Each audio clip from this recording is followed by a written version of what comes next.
Les enquêtes de Splendde à écouter. À l'ombre des affaires, la guerre des champs. Une enquête de Julie Lalouette-Geffroy, publiée le 12 septembre 2023. Une enquête lue par Inès Léraud. Chapitre 1. Des empires agricoles bâtis à l'abri des regards. Au-delà de 180 hectares, une ferme est considérée comme trop grande par les services de l'État.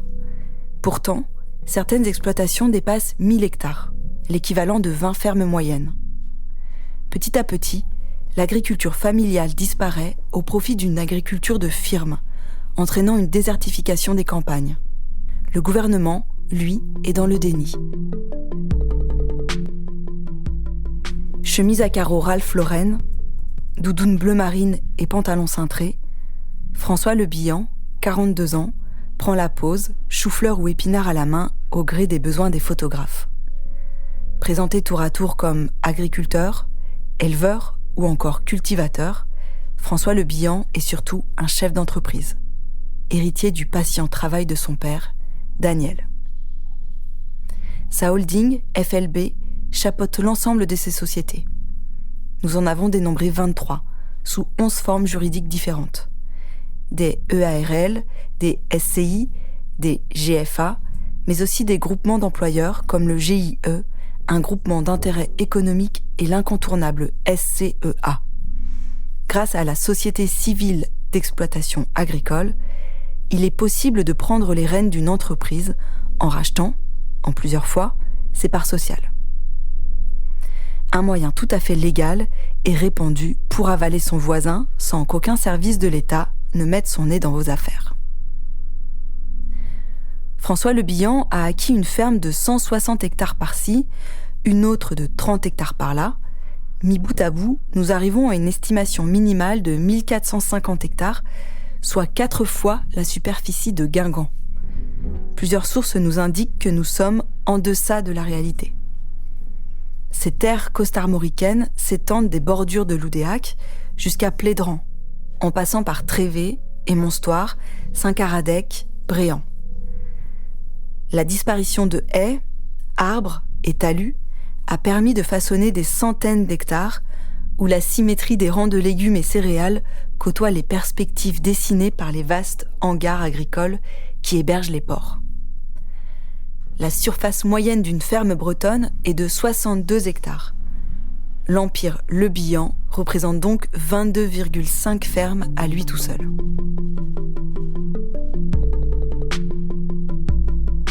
Passer outre la SAFER. Pour avaler ses voisins et étendre son domaine, il aura fallu du temps, de la négociation, une ingénierie juridique au service d'une optimisation foncière. Une stratégie légale aux résultats diamétralement opposés à l'intérêt général et aux objectifs du gouvernement qui souhaite conserver et favoriser une agriculture familiale. Le rachat d'exploitation en jouant la carte du rachat de parts sociales est une habitude chez la famille Le Bihan, comme cela a été le cas avec le GAEC du Point du Jour, une ferme vieille de 50 ans rachetée en 3 coups. En 1975, la famille Nagat crée le GAEC Point du Jour, un élevage porcin installé à l'Oudéac, dans les terres en Centre-Bretagne. 1989 marque le passage de relais entre Marcel et la nouvelle génération. Il prend sa retraite et revend ses parts à Patrick, Thierry, Didier et le plus jeune, Bertrand Nagat. En 2016, ils ont tous entre 55 et 62 ans. Un moment crucial dans la vie de ces éleveurs et celle de leur entreprise. Il est autant question de transmettre un outil de travail fonctionnel qui pèse au moins 243 hectares que d'en tirer un bon prix pour financer leur retraite. Cette année-là, Patrick se retire de l'entreprise qui est transformée en Société civile d'exploitation agricole, une SCEA. Cette structure juridique, entre autres, permet de vendre l'entreprise par morceaux. François Le Bihan et sa sœur Myriam mettent un premier pied dans la porte. Ils entrent au capital de l'entreprise avec 10 parts sociales sur un total de 2010.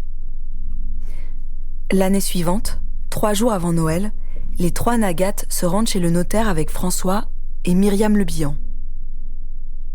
ils vendent la quasi-totalité de leur part sociale à la holding FLB, dirigée par François Le Bihan. La SCEA du Point du Jour ressemble à une bûche de Noël. Une toute petite tranche pour Thierry. La même chose pour Didier et Bertrand. Plus gourmands, François et Myriam Le Bihan ont chacun une tranche épaisse. Et le glouton de cette belle bûche de Noël est la holding FLB qui se réserve la quasi-totalité de la bûche. Les mini-parts de bûche des Nagath sont difficiles à couper tellement elles sont fines.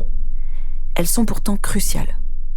Grâce à elles, la Safer, la société régulatrice du foncier agricole, ne peut contester ni le découpage ni le prix de vente des parts. Elle peut uniquement regarder Le Bihan se lécher le bout des doigts. C'est en octobre 2019, alors que Bertrand, le plus jeune des trois, atteint 58 ans, que la vente est finalisée. Les Nagath et les Le Bihan retournent une nouvelle fois chez le notaire et terminent les passages de relais. Thierry, Didier et Bertrand vendent chacun les 2 parts sociales qu'ils détiennent à la holding FLB. François Le Bihan vient de prendre le contrôle à 100% de cet élevage et de s'agrandir avec 243 hectares supplémentaires. Au fil des années et des acquisitions, François Le Bihan a rodé sa technique. Au printemps 2021, il renforce son empire de 160 hectares supplémentaires en absorbant la ferme de son voisin direct. Le tout en 3 mois seulement. Cette méthode est bien connue, comme le documente l'analyse des marchés fonciers de 2021, publiée par la Fédération nationale des Safer. Le cas de 2 cessions sur 2 années consécutives est le plus fréquent. Il est rencontré dans 45% des cas. La vente de parts d'une même société serait donc moins à relier à des transmissions familiales qu'à des prises de participation externes. Le groupe Le Bihan fait partie des plus grosses exploitations bretonnes. Mais il n'est pas le seul à dépasser le millier d'hectares, ni le seul à user du rachat de parts sociales pour s'agrandir en passant sous le radar des Safer. La pratique est même courante. Dans les Côtes-d'Armor, nous pouvons mentionner Laurent Dartois, qui possède à minima 800 hectares de terre via au moins 11 entreprises à son nom. Idem avec Dominique Cardoncuff, en Finistère Nord, qui flirte au moins avec le millier d'hectares à travers 9 entreprises différentes. De la SCEA en passant par la SCI, sans oublier le GFA. En Ille-et-Vilaine, Michel Crespel et ses 2 fils, Romain et Philippe, alignent près de 600 hectares ainsi que les structures juridiques avec plusieurs holdings, 11 SCEA ou encore 7 SCI pour totaliser 31 entreprises. Interrogé, Michel Crespel estime que ces chiffres sont surévalués. Le nombre d'hectares, c'est le dernier de mes soucis. Pour moi, ce qui compte, c'est le chiffre d'affaires. Contactés, les autres exploitants n'ont pas répondu à nos sollicitations. François Purseigle et Bertrand Hervieux, sociologues, publient en 2022 l'ouvrage « Une agriculture sans agriculteurs ». 7 exploitations sur 10 en élevage porcin sont des exploitations de grande taille économique. Alors que les exploitations de taille moyenne étaient, il y a encore 10 ans, majoritaires en Bretagne, les exploitations dites grandes représentent aujourd'hui 37% des exploitations bretonnes. Les chercheurs relèvent également que la filière porcine est celle où l'on recense le plus de holdings, des sociétés de gestion de patrimoine financier qui abritent des dizaines d'entreprises agricoles aux formes juridiques variées. Ce qu'incarnent Le Bihan, Dartois, Cardoncuff, Crespel. Tous des producteurs de porc. Cette réalité, souvent niée, illustre l'émergence d'agriculture sans agriculteurs ou dirigée par des chefs d'entreprise éloignés de la figure traditionnelle du chef d'exploitation familiale, expliquent les chercheurs. Des fermes plus grandes, plus capitalisées, plus dures à transmettre. Dans certaines régions comme la Bretagne, où des filières d'élevage se sont engagées dans un processus de concentration particulièrement net, le nombre d'exploitations de taille moyenne s'est même réduit de près de 40% entre les deux derniers recensements, ceux de 2010 et 2020. C'est ce que François Purseigle et Bertrand Hervieux, sociologues, développent dans leur livre « Une agriculture sans agriculteurs ». Des fermes de plus en plus grandes, au montage juridique de plus en plus complexe. Et comme dans un jeu de vases communicants, les exploitations individuelles, elles, sont de moins en moins nombreuses. Le scénario actuellement à l'œuvre est bien celui d'un accaparement des terres au détriment de candidats à l'installation, estime le rapport Sampastus, consacré à la régulation du foncier agricole. La Fédération nationale des SAFER confirme une tendance vers l'agrandissement d'exploitations existantes plutôt que l'installation de nouveaux agriculteurs. Si ce mouvement se poursuit dans le cadre de l'accélération des départs en retraite, c'est le visage de l'agriculture française, aussi la vitalité même des territoires ruraux, qui sont en jeu. Avec des entreprises agricoles de plus en plus importantes, elles deviennent trop grosses et trop chères à transmettre à un agriculteur ou même à un binôme d'agriculteurs. L'organisation du travail au sein des exploitations s'en ressent. La sous-traitance se développe à travers l'essor des entreprises de travaux agricoles, les ETA. La Bretagne en compte 850 en 2023, soit près de 6000 salariés. Sous-traités, via des ETA, pour se concentrer sur l'élevage, explique cette évolution. Mais ce n'est pas la seule. Les processus de délégation s'expliquent aussi par les difficultés de transmission et de reprise de structures toujours plus grandes et plus capitalisées, estime une étude de 2020, à tel point qu'un nouveau métier agricole voit le jour, le land manager. Mais la Bretagne n'est pas encore concernée, assure le sociologue François Purseigle. L'agriculture familiale, garante de la souveraineté alimentaire. Quand on demande au directeur de la SAFER Bretagne, Thierry Couteller, pourquoi miser sur les installations et vouloir favoriser l'agriculture familiale, il convoque les Nations Unies. Elles disent bien que l'agriculture familiale est la plus résiliente du point de vue des crises climatiques, mais aussi face aux aléas économiques. C'est celle qui résiste le mieux et apporte un dynamisme dans les territoires ruraux. Un agriculteur qui s'installe, ce sont 7 emplois induits. Ce sont aussi des familles, des enfants, donc des écoles, des commerces, des services. C'est aussi une question de souveraineté alimentaire. Avec l'agriculture de firme, la priorité, ce sont les capitaux. Ce qu'il y a dans votre assiette est secondaire. L'agriculture de firme, c'est quand l'agriculture n'est plus aux mains des agriculteurs eux-mêmes. Cette tendance est peu visible en Bretagne pour le moment. Néanmoins, la journaliste Lucille Leclerc détaille dans son livre « Hold up sur la terre » le cas d'un rachat de terre par un groupe industriel breton. Alto est le numéro 2 du marché français des chips. Implantée à Saint-Géran, dans le Morbihan, cette société a acheté 4 fermes à l'occasion du départ à la retraite des exploitants. Bien que ces acquisitions ôtent des terres des mains des agriculteurs, le directeur d'Alto, Laurent Carvar, admet dans un entretien avec Libération que l'enjeu de l'installation agricole ne nous a pas traversé l'esprit. De l'autre côté du spectre, le modèle de l'agriculture familiale est de plus en plus mis à mal. Entre 2010 et 2020, le nombre d'exploitations de plus de 200 hectares a été multiplié par 2,5 dans chaque département breton.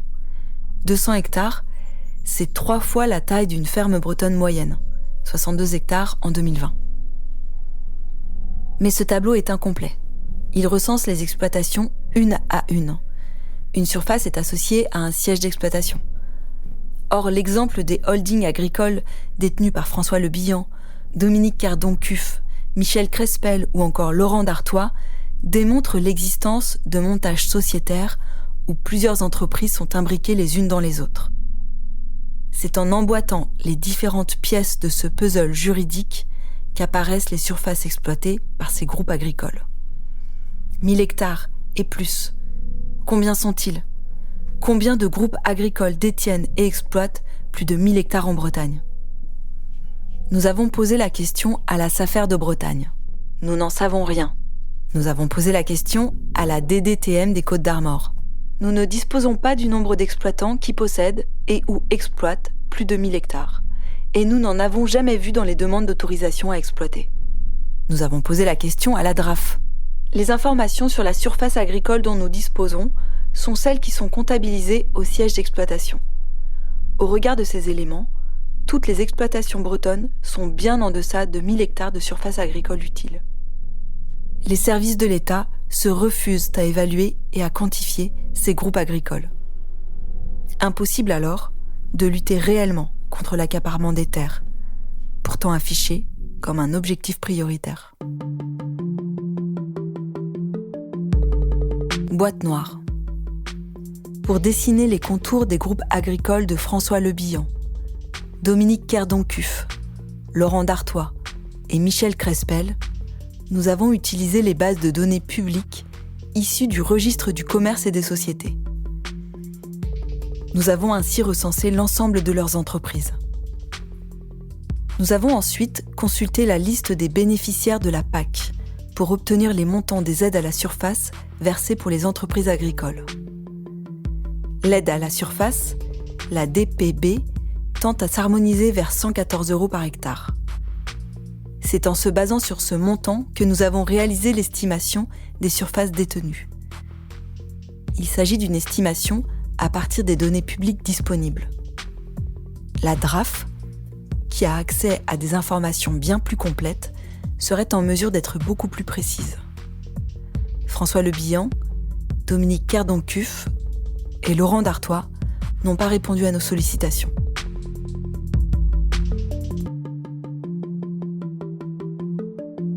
Retrouvez toutes nos enquêtes sur splann.org, splann.org.